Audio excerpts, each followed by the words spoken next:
main radical right parties and organizations in Denmark, we have to distinguish in between the parliamentary, so radical and populist right, and so the far right extra-parliamentary groups that are less willing to accept democratic forms and democratic institutions.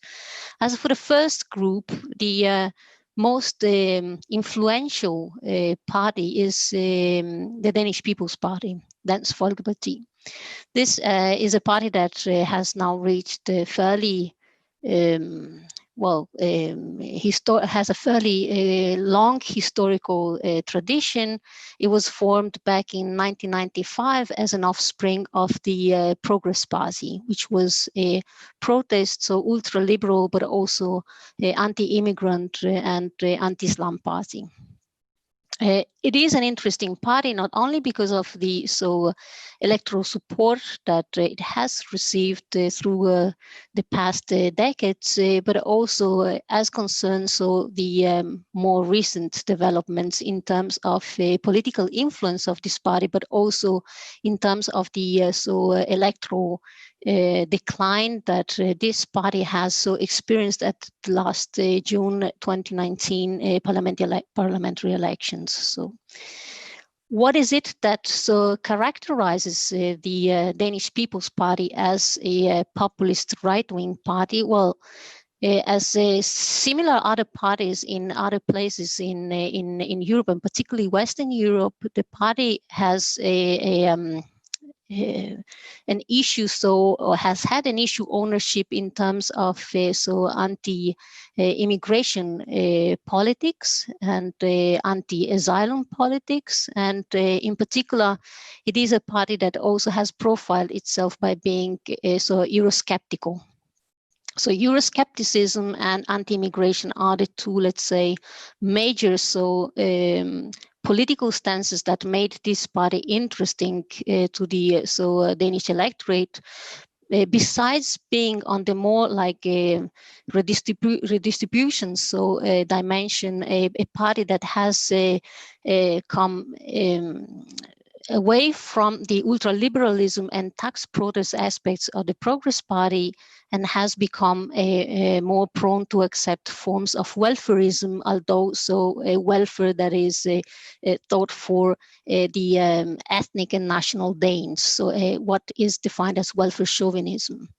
With this combination, the party achieved influence back in 2001, after some years where it had been treated more like a pariah or a marginal party. This namely did not succeed in Danish politics as it has succeeded in other countries in Europe, because in 2001 the center-right political parties accepted the support of the Danish People's Party in order to create a minority coalition that lived on for more than a decade, all considered.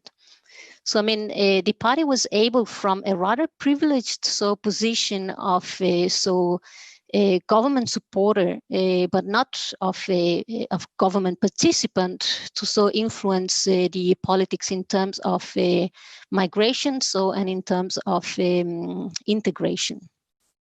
What is interesting is in the last developments, because I mean it can be argued that forms of right-wing populism that have characterized the Danish People's Party have entered into the mainstream, and this not only as regards the right wing, namely the liberals, for example, and the conservatives, but also the social democrats in the country.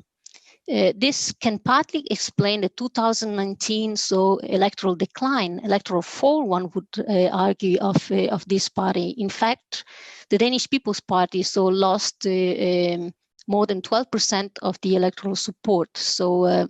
Falling from 21% of the percent of the support in 2015 to about 8.7% of support in 2019. Moreover, another party has emerged on the right side of the political spectrum, the New Bourgeois, New Borgerlige, that actually achieves a representation in parliament with 2.4% of the votes, and with 4 seats in parliament. And it is rather interesting because, I mean, this party somehow challenges the Danish People's Party as concerns the migration and asylum politics, going in for a complete stop to both migration and asylum. So let's say that at the moment there's a kind of a gridlock for this party, because, I mean, it is so challenged from the one side from the Social Democrats that have somehow taken in some of the positions as regards to migration and integration, and from the other side from a more extreme party, the New Bourgeois, that somehow is taking in voters that have been disaffected by the fact that the Danish People's Party didn't achieve more influence, for example, by taking government responsibility back in 2015. The extra-parliamentary far right, it is also rather interesting developments we are witnessing to that. One of these is perhaps the great echo or the media echo that a party called the Stram Kurs, strict course, got before the elections. This party run actually the electoral campaign did not achieve parliamentary representation, so it did not come over the 2% threshold. But nevertheless, it put some issues on the agenda in rather extremist ways, and particularly this movement or this organization is characterized by being Islamophobic and anti-immigrant. So, for example, one of the rallies that generally defines this party is a political speech in areas with higher ethnic minority representations was the main the front figure of this party burns the Quran. Other groups are the Nordic resistance movement, which lately also made it to the headlines because of the vandalism that has been done in several of the Jewish graveyards around the peninsula of the Jutland.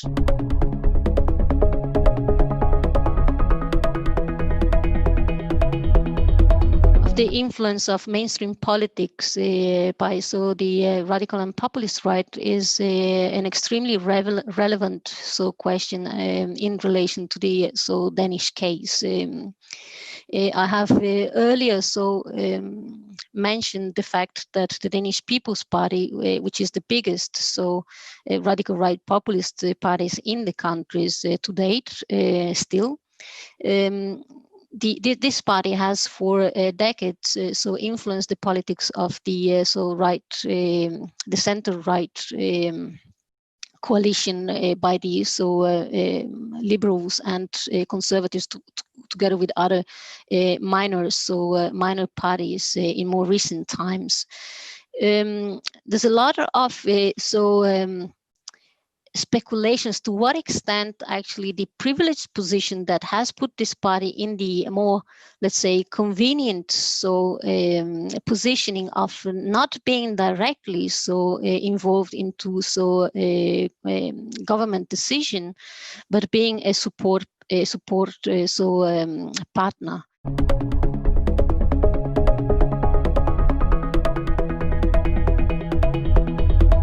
Well, as for the transnational connections of the radical and populist right in Denmark with others, similar party or organizations in the Nordic context, it might be remarked that I mean, the Danish People's Party has very often made use of what the Norwegian scholar Elisabeth Iversflaten has called the reputational shield. That means that we talked about this at the beginning, saying that the Danish People's Party is an offspring of the Progress Party, the protest, the tax protest, and the anti-immigrant party of the 1970s, 1980s, and to some extent, this has shielded them off from accusations of having an uncomfortable past with roots in National Socialism or in a far-right movement. The parties around in Europe that might have been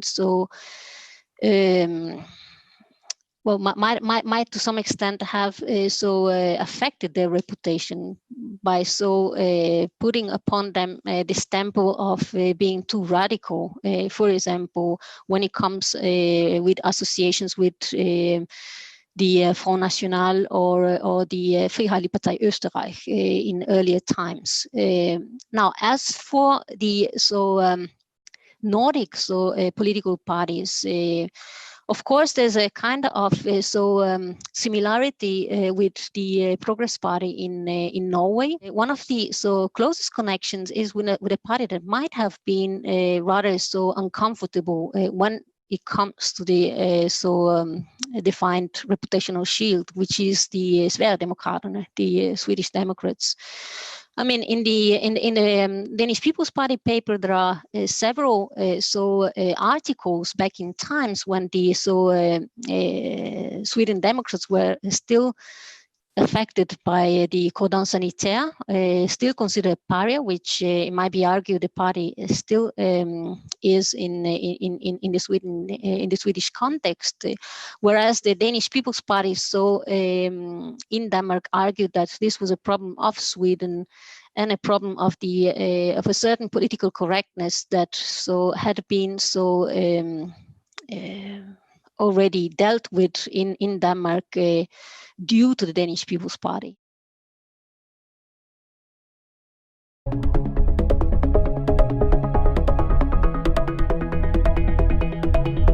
Well, of the major radical right groups in Finland, I would first mention the local chapter of the Nordisk Motståndsrörelse, the Pohjoismainen Vastarintaliike in Finland, and its subsequent follow-up organizations. This neo-Nazi organization probably comprises something like 2,000 plus members and has been recently banned by the decision of the Supreme Court of Finland. So that will mean an end to their existence as an open organization able to carry their symbols, but they will undoubtedly go on to further incarnations and most probably will not cease their actions.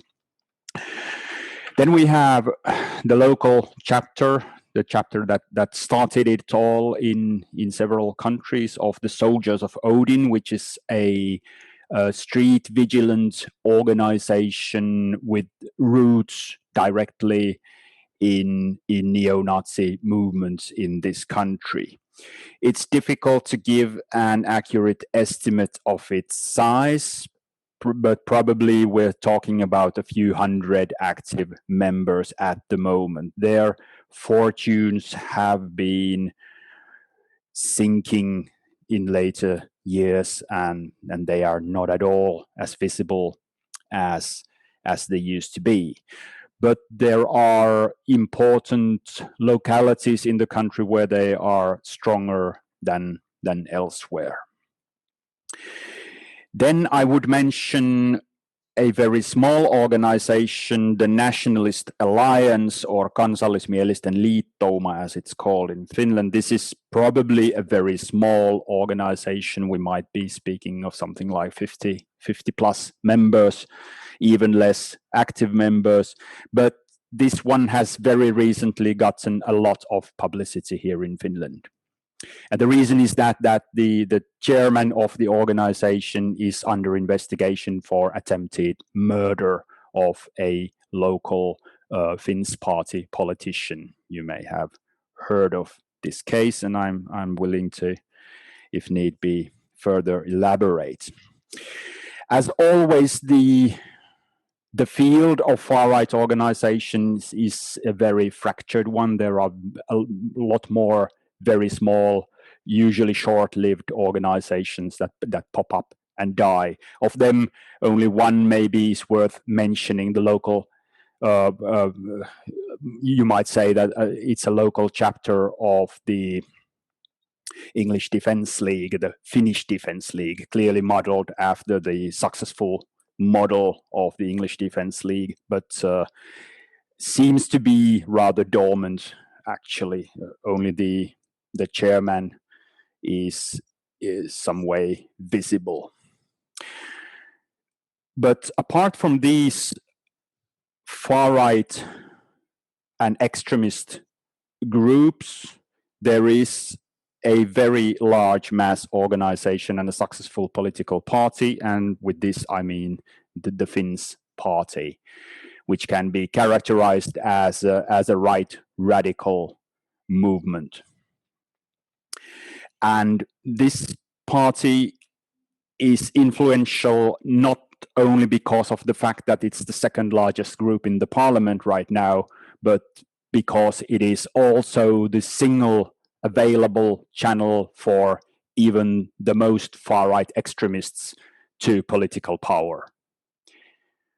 As the party says itself, that they are a party unlike any other party, and that in that they are truly right. They have been able to channel the whole of the far-right field into their voters. Inside the party, there is still another organization which bears mention, the Suomen Sisu, which is difficult to translate. But this, by membership rate, this is probably not a terribly great organization, but the fact that it's almost entirely incorporated within the Finns party is significant, and several of the Finns party members of parliament are also members of Suomen Sisu. Suomen Sisu can be characterized as a fascist organization. If you look at what they speak and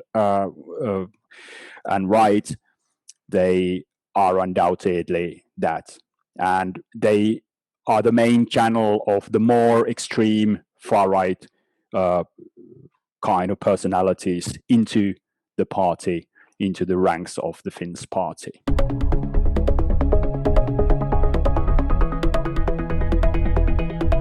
The question is, how are these groups influencing the political discussion in Finland? If we look at the other far-right organizations outside the Finns party, one might say that their influence is not too great. They do maintain their own publications, especially as in the case of the Nordic Motståndsrörelse, but their ability to reach the mainstream reader and influence opinion is limited at best. But the picture changes entirely when you look at the mass party, like the Finns party, who are very active in social media, usually use it very, very cleverly for their ends, and have based basically much of their political mobilization to the use of social media. And through that, they are also able to have an impact, a great impact into public discussion and political discussion.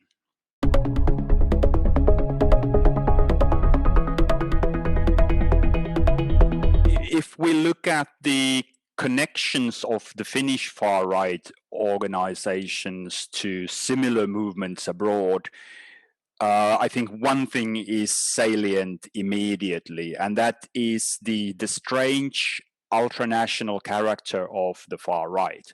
That means that the Finnish far-right largely takes its cues from far-right discussion and talking points elsewhere, and repeats them almost verbatim. So that the Finnish far-right very largely says what the far-right in Sweden says, and they say what the far-right in the United States says. So this is really a striking feature. So, for example, the Finnish far right have over the summer been very, very excited over the Black Lives Matter movement, which is, well, you might say that it's not a Finnish issue very much, but they have spent great energy in lambasting the movement and trying to create an image of it as simply a cloak for unrest on the streets. When we look at the real connections, however, some patterns do emerge. Finland is in a geographical position which makes it close to Sweden foremost, and also to Estonia, where the EKRE party, a party very similar to the Finns party, has been able to also make political gains. But if one would look at the single most important successful model for the Finns party in later years, it has to be the Sverigedemokrater in Sweden. I can tell you a telling anecdote from the time of the last parliamentary elections in Sweden, where the expectations among the Finnish far right and the Finns party supporters were simply overblown, that a delegation of the party leadership came to Stockholm to celebrate what they thought would be the night of the revolution, when the Sverigedemokrater would gain a decisive electoral success and make the world into a different place than it had been. And well, as we know, the Sverigedemokrater made gains, but they were not impressive enough to change very much. And so the next day you could see the Finns supporters very crestfallen because of that the great victory that they had been expecting simply failed to materialize. And what actually was still an electoral success for the SD was described by them as a shortcoming and disappointment. This very much describes their relationship, which has, however, cooled off in the last years. And there is another very important model for the Finns party, particularly, and that's being the Alternative für Deutschland in Germany. Probably because of simple linguistic issues, the ties between the parties cannot be described as very close. But it's clear that the Finns party has looked to the propaganda that the Alternative für Deutschland makes and very much used this as a model for their own. Then, of course, when we move further into the field of right-wing extremism, the connections across the national borders become more important. Nowhere is this as clear as in the case of the Nordic Motståndsrörelse, which is, of course, and an organization supposedly spanning not just the Scandinavian countries, but also Finland. And they are characteristically the most international of these movements and openly say so as well. Of course, you can also mention the Soldiers of Odin in this connection, as they started their organization as an international franchise group that supposedly had local chapters in several other countries, most of which probably are no longer in existence. But it was clearly an attempt to create a supranational far-right organization.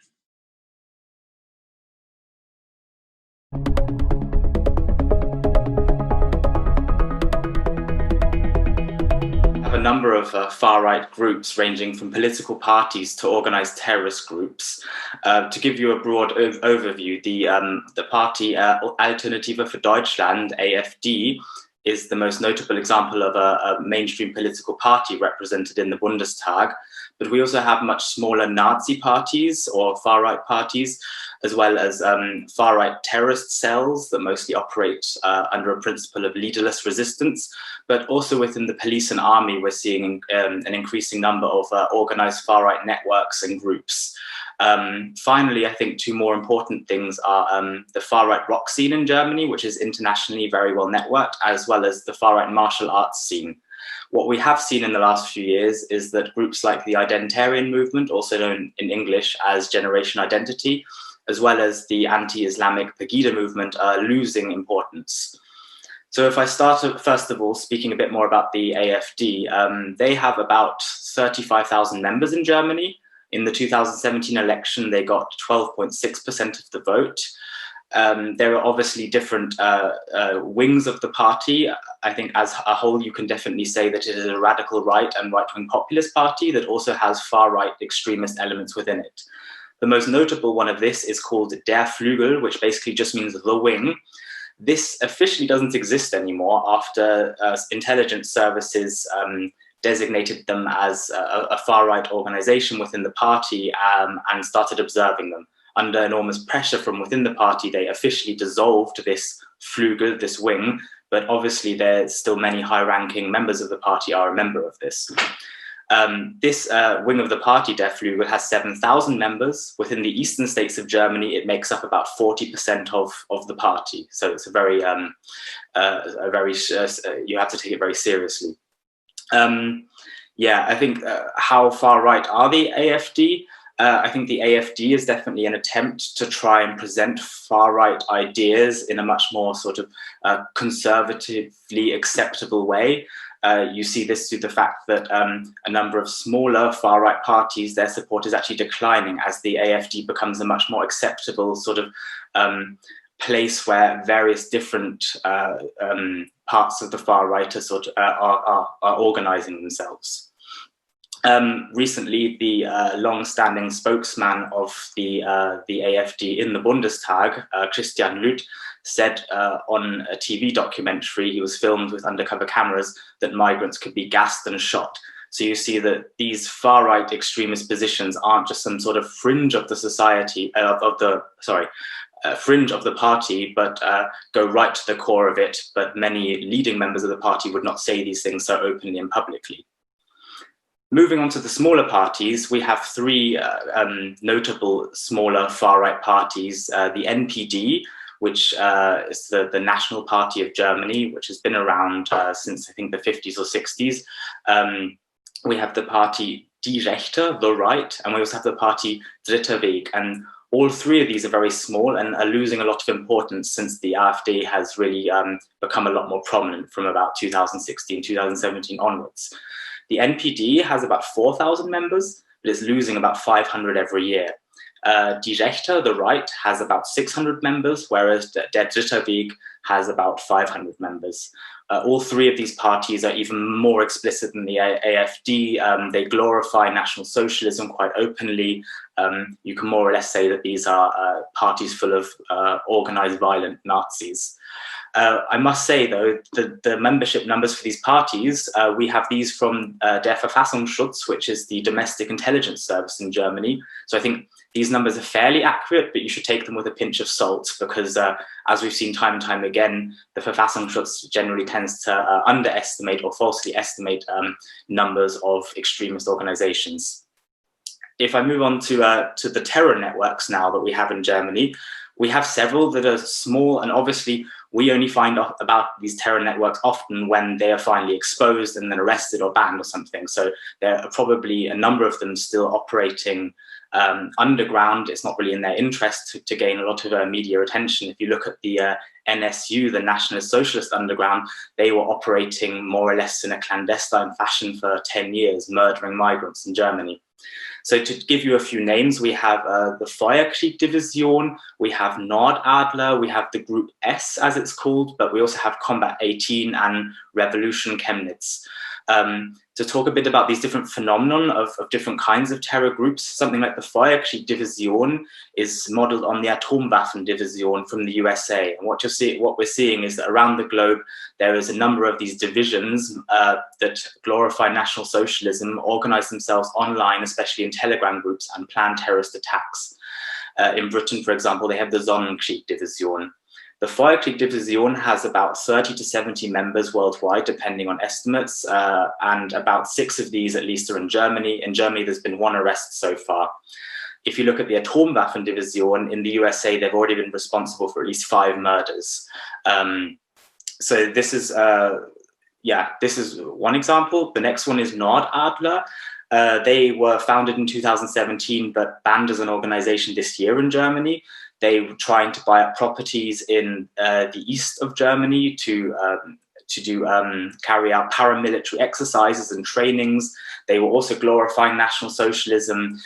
They were an armed cell that if given more time, it would have come to attacks. We also have Group S, which was also exposed this year in February. 13 properties were searched. This group was a bit older, from like 30 years old to about 60 years old. They were your more sort of standard traditional Nazis, glorifying Vikings, denying the Holocaust, things like this. They were also stockpiling weapons, training, planning to attack Muslims in mosques during their prayers, and their chat groups were exposed by domestic intelligence services. Then we have Combat 18, which a lot of you will probably already know, especially in Germany. A lot of different groups have been unofficially using the term Combat 18 since the 90s. The first official Combat 18 group that got international approval in Germany had existed from 2012, but was banned by the Interior Ministry this year. We're seeing a large overlap between far-right networks and the authorities, especially the security services, within so-called prepper networks. There have already been several, the most notable of which is referred to as the Hannibal Network, where many former and active soldiers and are part of a prepper network where they're preparing for a day X. They're stockpiling weapons, creating lists of perceived political opponents. You can sort of basically say they're creating a shadow army. Also within the police intelligence services, we're seeing several far-right chat groups. Hardly a day goes by in Germany at the moment without the next far-right chat group being exposed within the police. Within the far-right rock scene, I think that this is a very important international crystallization point of the far-right. We have several festivals in Germany, for example, Rock Against Over-Foreignization and also the Schild und Schwert Festival. At their height, some of these festivals are attracting thousands of Nazis from around Europe in Eastern German villages. These are also very important meetings points for groups like Brigade 8 and Combat 18 to basically have a clandestine meeting within the rock festival. So we're seeing that it has a political function.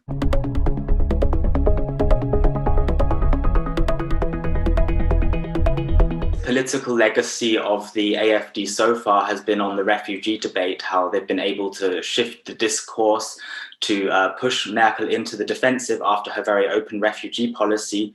But I think what we're also seeing with the AfD is the way they've influenced the media landscape, how they've really affected language and managed to turn words like gender, diversity, multiculturalism into dirty words, as it were. We're also seeing an increase on online shitstorms and hate, and this is definitely coming from the far right, but also groups like AfD, armies of trolls, people who feel absolutely outraged at things. There was a recent example called Omagate, Grandmagate, basically, after a children's choir adapted a children's song to basically say that their grandparents are also very unenvironmentally friendly with their consumption habits.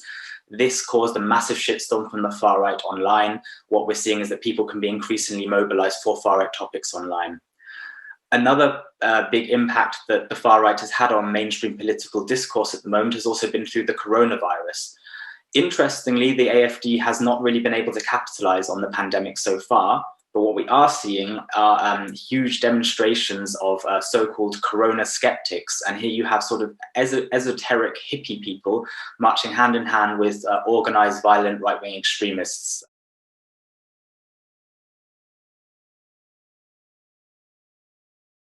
The AfD on an EU level is connected with other similar parties across Europe. We've seen a massive shift to the right in politics on an international level for some years. Regarding other far-right organizations, Combat 18 and the different divisions like Atomwaffen-Division, Feuerkrieg-Division are highly connected internationally. I think what we're seeing increasingly is that the internet is very important through different Telegram groups that various groups like the divisions can network. I would say that the far-right rock scene and the martial arts scenes are of particular worry at the moment, especially with European far-right extremists networking and meeting up under the guise of a fight or a concert. This often seems to be the sort of backdrop to various meetings of right-wing terrorist groups. What's specifically German, what's very different, I think, to a lot of other countries at the moment is the level of infiltration of far-right extremists within the security services, the army and the police. The fact that there are several organized networks of right-wing extremists who are planning for some day X, who are hoarding weapons and making lists of enemies. As far as I know, this is fairly unprecedented and of particular worry in Germany.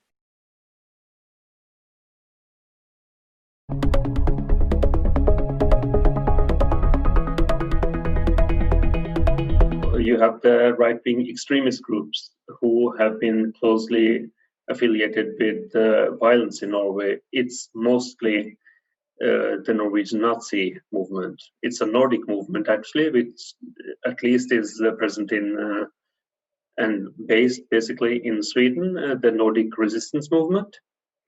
It is the biggest Nazi group we have seen in Norway and the most organized one for a long, long time.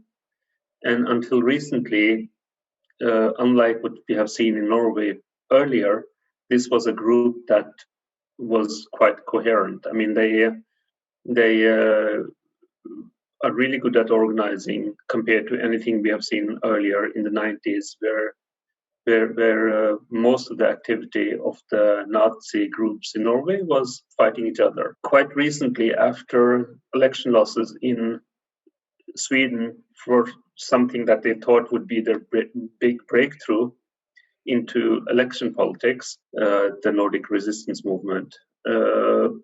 Quite recently, actually, they had actions in Norway where they went out and had a sort of demonstration in front of the synagogue in Oslo. This is sort of the most radical, most extremist group. Then you have what is usually called just plain racist, old Norwegian groups like Folkebevegelsen mot innvandring. Folkebevegelsen means a public movement. It wasn't very public and it wasn't much of a movement, but it was there. And they're still present. I mean, they're not big, they're not going to take over anything anytime soon. About numbers, I forgot to say that the neo-Nazis in the Nordic resistance movement, they're about 50 to 60 people, with maybe, if you count supporters, maybe around 100 people.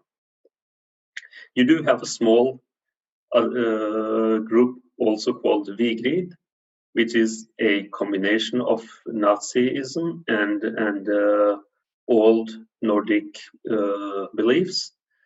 The leader of this group thinks that god Odin talked to him and gave him a mission to create a pure white Nordic state. Back to the Folkebevegelsen mot innvandring. It is purely a racist group, and it's reduced to a number of older men that meet and talk about how things used to be better. Then you have the group that is least of extreme of these groups, but at the same time the biggest one and the growing one. That is subgroups that are anti-Islam or anti-Muslim. Their anti-Islamic beliefs you don't have to scratch very deep into their belief system before you find out that it's quite racist, basically. And just that the Islamophobia is sort of a thin furnace of paint that is put on top to make them be more politically correct or more acceptable. Amongst these, you have had different groups, more or less with the same people. They tend to throw themselves onto any new movement that comes. And in all of these, you see one interesting thing, and that is the movement of people forth and back, both in these groups, but also along these ideological lines that I tried to make up. So you have some Nazis that turn up in these demonstrations or any kind of event that the Islamophobes have, and they don't really have a problem with that. And then you have the one group on this amongst these that has been stable and has been there from early 2000s, and that is Stop Islamiseringen av Norge, Stop Islamization of Norway. It was formed under a different name, and then it turned into this, to trying to create a more international group that would work with like-minded groups other places in Europe. It is the one who have had a number of demonstrations and different kind of events around in the country, and they tend to do provocative things like burn the Quran or stand there and yell at people who are standing in the crowd, insulting them or insulting the Prophet of the Muslims or whatever. Demokraterna, which is a small political party, offshoot of a bigger one I'll get back to. Quite racist, actually the most racist political party who has had people in parliament. The Progress Party, which many of their people come from, is a much bigger party, and it's a party that has been in government until recently in Norway. The Progress Party is a quite big party, and with a wide number of views. So you do have people with a democratic mindset who you can disagree with, but they're still Democrats. But you also have people who spew, to be honest, quite racist stuff on a regular basis. The Progress Party has had in the present government, they were part of it until they, about a year ago, decided that they wanted to prepare for next year's elections by sort of rejecting the government and trying to oppose the government from the right. The problem with the Progress Party is that they have a number of politicians who have spewed both conspiracy theories, Islamophobia, and quite, to be honest, racist views. They are usually better at hiding it than these other groups I will talk about. And but at the same time, they do a lot of what is called dog whistling, where they say stuff that is understood in a certain way amongst people who have that kind of views. But at the same time, you can't really catch them saying something bad because they haven't said it exactly as racist as you need it to be to arrest them.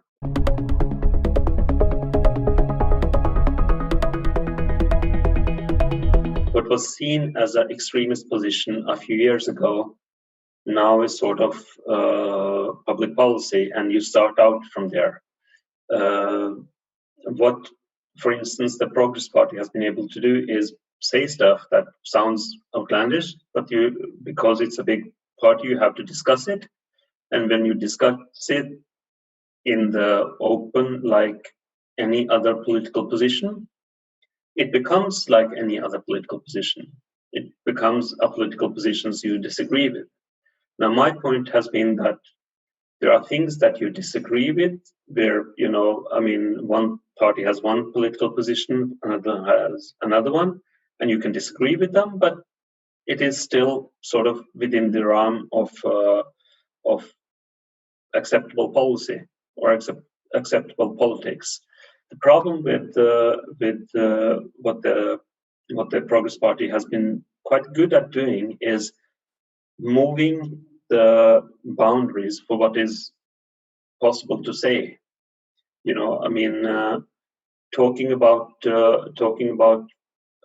Constantly talking about immigration as a problem, talking about immigrants as a problem, talking about immigrants as the problem, and also throwing out stuff like the need for a new crusade. The threat from Islam gives us we might need to start a new crusade. First time you say something like that, it is a lot of hoo-ha. After a few times, it becomes just another position, which we have to discuss, rationally and like it is any other discussion. And that is a problem, and they have been quite good at it, actually, unfortunately.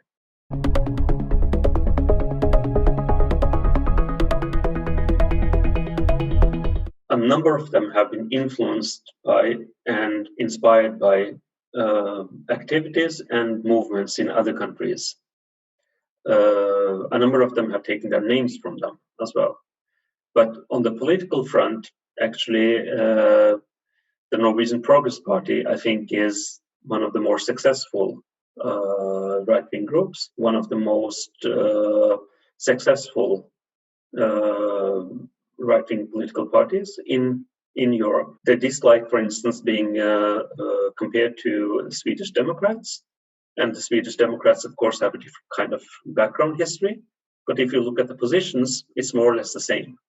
But unlike the Swedish Democrats, the Norwegian Progress Party, much because of their history also, of course, have been able to become a political party like all the others. When we talk about the smaller groups, the more fringe groups, both the neo-Nazis, who are part of a transnational movement, but also the Islamophobic groups, we see that their connections both to other European groups, but also groups internationally, is there. For instance, one example that I've used a few times is how fast their vocabulary changes when, for instance, new terms are used in the American political context. When President Trump talked about shithole countries,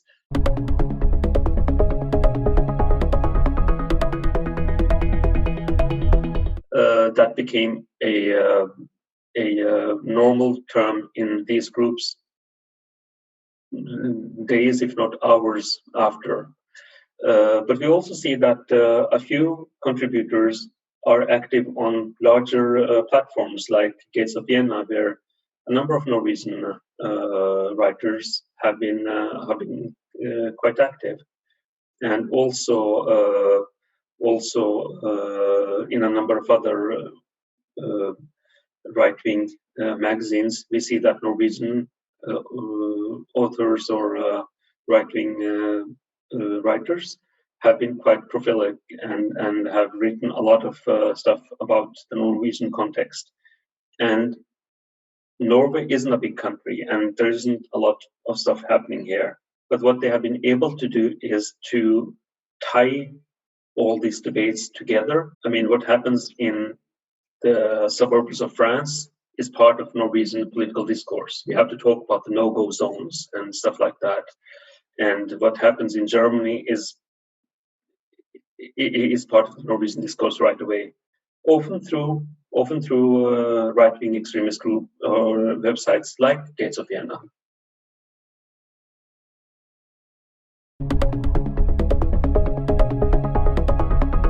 The radical right movement is a broad spectrum here in Sweden. In one hand, you had the Sweden Democrats. The party was founded in the 80s, the later 80s, by people who mainly had their background in the Nazi movement, as well as a campaign organization called Bevara Sverige Svenskt, or Preserve Sweden Swedish.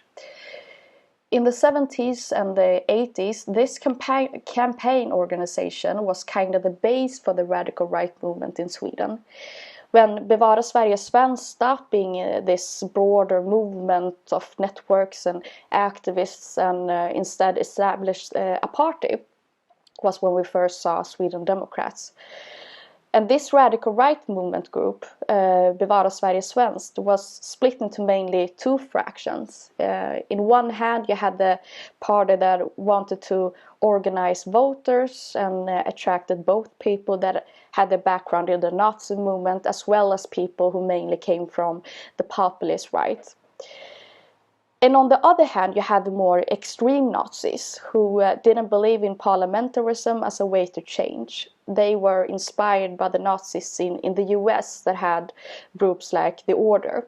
They were radical and did a lot of terrorist acts, like bombing up places into pieces and attacking civilians, mainly people on the left as well as minorities. And this fraction in Sweden that was inspired by the American Nazi movement later on established the group Vitt ariskt motstånd, or White Aryan Resistance. They were established in the beginning of the 90s, and just like their American role models, they did a lot of spectacular and violent acts. They, for an example, robbed banks, and the money they got from those robberies would finance their weapons that they needed in the race war that they believed in.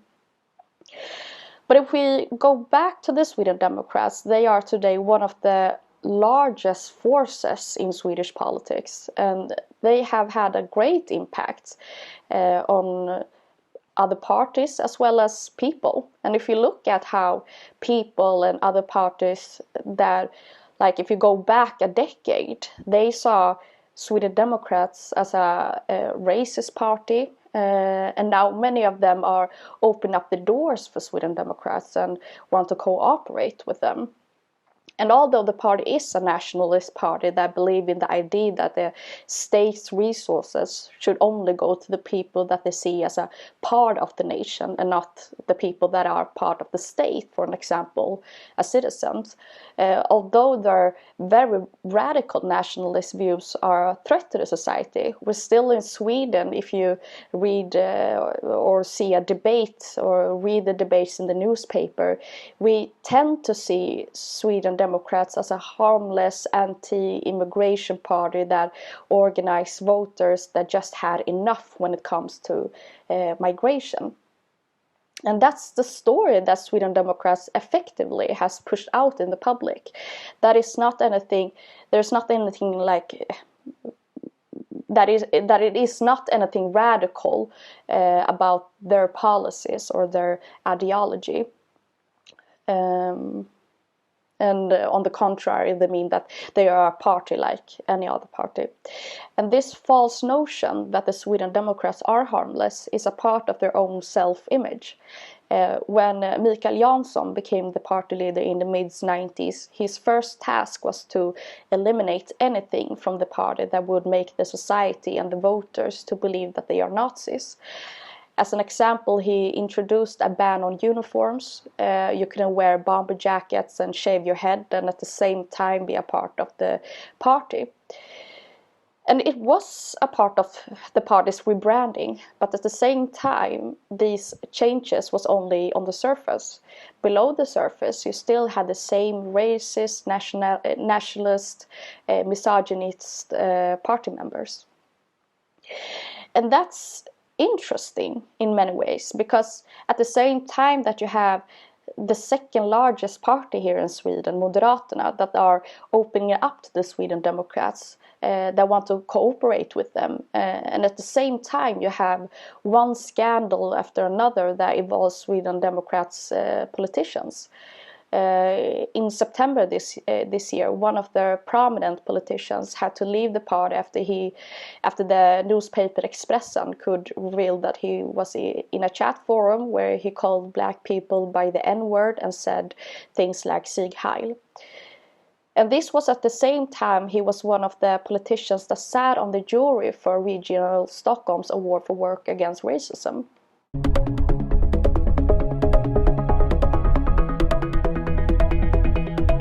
When it comes to the impact that the Sweden Democrats have had on mainstream politics, you can see a lot of changes the last decade. The mainstream attitude when it comes to migration or judicial policy has shifted. Parties that only a couple of years ago stood up for people's right to seek asylum now has policies about closing the borders and chase the undocumented people and later throw them into prison-like custodies. And if you look at the judicial policies, we almost have a race between parties in Sweden about who is more pro-harsh punishment. We have slowly went from believing in young people's ability to change through a penalty reduction that young people who has been convicted for a crime can get. And now parties want to abolish this policy as a result of more populist tendencies in Swedish politics. So in a lot of ways, the progress in Sweden reminds of the one in, for an example, Denmark, and what happened to the Social Democrats when the Danish People's Party became a force in Danish politics. As I said before, there are a lot of different groups in this radical nationalist landscape. They do have nationalism in common, but there is a big difference between the Sweden Democrats and the Northern Resistance movement. The later one is a militant Nazi organization that believes in revolution as a way to change society. They are maybe a couple of hundred people that are members or organized in this group. But nevertheless, they are noticeable, especially in the local communities. And it has been a strategy from the Northern Resistance movement to take over a local community and with fear tactics leave an impression.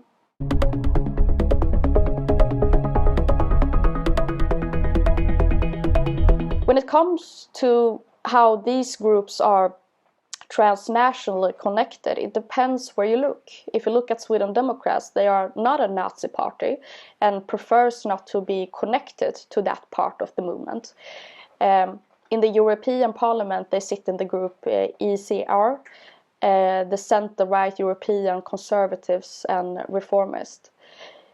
But at the same time that Sweden Democrats want to rebrand themselves as a non-fascist party, they are, through the European Parliament, linked to people like the Dutch Thierry Baudet, who is in many ways a classic fascist. The Nazi groups in Sweden has a bunch of ties to different European Nazi groups. The Northern Resistance movement were in 2016 exposed for their relationship with the Russian imperial movement. But with the Northern Resistance movement in particular, exchanges with like-minded people take place in Germany, in Denmark and in Poland. And when we look at other groups like Alternativ för Sverige or Alternativ for Sweden, a radical nationalist party that was founded in 2017 by members of the Sweden Democrat Youth, you can see ties to the Italian Lega Nord or Alternatives for Germany or the Belgian Vlaams Belang and the Estonian Conservative People's Party. So that was a bit about the ties in Sweden. Thank you.